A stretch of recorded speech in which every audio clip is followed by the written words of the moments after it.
Hello friends, welcome to garden tips. I am Meeta Bishnoi. April mid हो चुका है, गर्मियां अप्रोच कर रही हैं, तो इस टाइम आपको कुछ प्लांट्स सेव करने पड़ेंगे जो बहुत तेज़ धूप में ख़राब हो जाते हैं। तो कुछ छोटे कंटेनर्स जो हैं उनको आप रीलोकेट कर सकते हैं, थोड़ा शेड के नीचे या फिर नेट के नीचे और या किसी दरख्त या पेड़ के नीचे। बहुत ज़रूरी है इसी टाइम शिफ्ट करना, ये प्लांट्स ख़राब हो उससे पहले। इनको ब्राइट लाइट तो चाहिए होती है, जैसे कोलियस को और बहुत सारे प्लांट्स को, जैसे ये ब्लू डेज है, इसको भी ब्राइट लाइट चाहिए, मगर डायरेक्ट सनलाइट एकदम नहीं।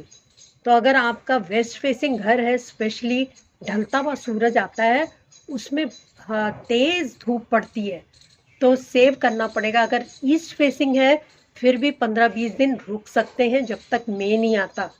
मई आने के बाद तो ईस्ट वेस्ट दोनों हीट जनरेट होती है बहुत ज़्यादा, स्पेशली बालकनी और टेरेस में जो ज़मीन है वो भी बहुत गर्म हो जाती है और वो हीट प्लांट को देती है। सॉइल गर्म हो जाती है, रूट्स गर्म हो जाती हैं, तो प्लांट्स ख़राब हो जाते हैं।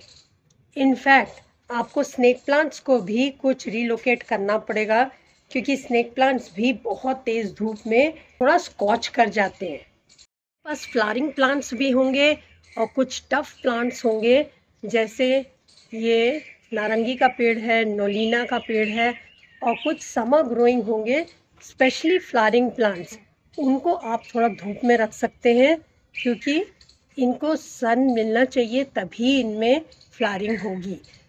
तो कुछ प्लांट्स और भी हैं, जैसे ये पोर्चुला का पर्सिलेन, इनमें खूब सारी सनलाइट चाहिए तब इनमें फ्लावरिंग होती है। कुछ प्लांट्स और हैं बहुत डेलिकेट जिनको सेव करना पड़ता है, वो सारे फर्न्स हैं, और ये बर्किन बहुत ही टेंडर है, स्पेशली अगर गमले में लगा हुआ है और थोड़ा नया प्लांट है। अगर पुराना 2-3 साल पुराना है तब तो फिर भी चल जाता है, मगर ये पोथोस की जितनी भी वैरायटीज़ हैं, चाहे मार्बल क्वीन जैसे ये है या आपका गोल्डन पोथोस है, सारे पोथोस और फिलेडेंड्रॉन सबको थोड़ा सा शेड प्रोवाइड करना पड़ेगा।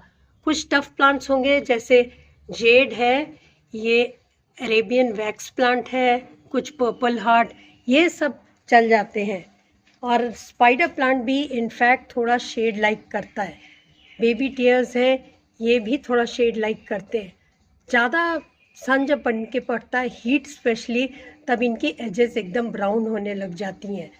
पान का प्लांट है, गमले में लगा हुआ है, हालांकि इस टाइम इनमें ग्रोथ दिख रही होगी, मगर बहुत तेज़ सनलाइट नहीं चाहिए इसको, डायरेक्ट सनलाइट।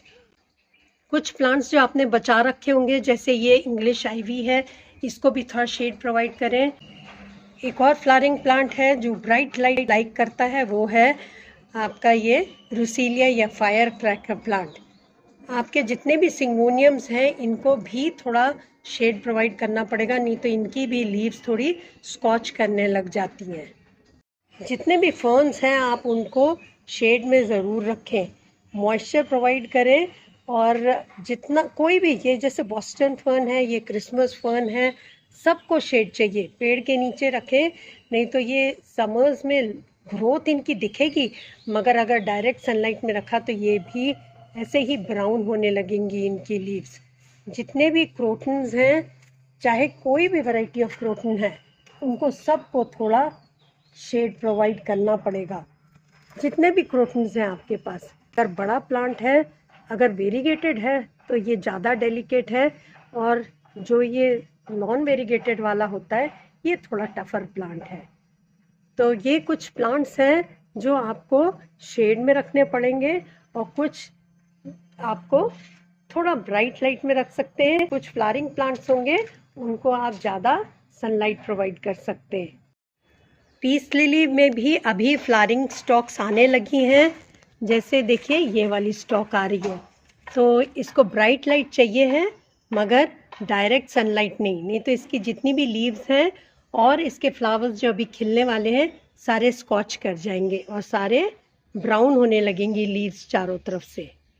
कुछ डेलिकेट प्लांट्स आप स्पॉट कर सकते हैं, जैसे ये हाइड्रेंजिया का मेरा प्लांट है, इसको मैं बहुत टेंडर जगह और बहुत ऐसी जगह रखती हूँ जहाँ पर इसको थोड़ा शेड मिले और ब्राइट लाइट हो ज़रूर। तो आप भी कुछ बहुत डेलिकेट प्लांट्स को इकट्ठा रख सकते हैं ताकि आपके लिए भी केयर करना इजी हो जाएगा।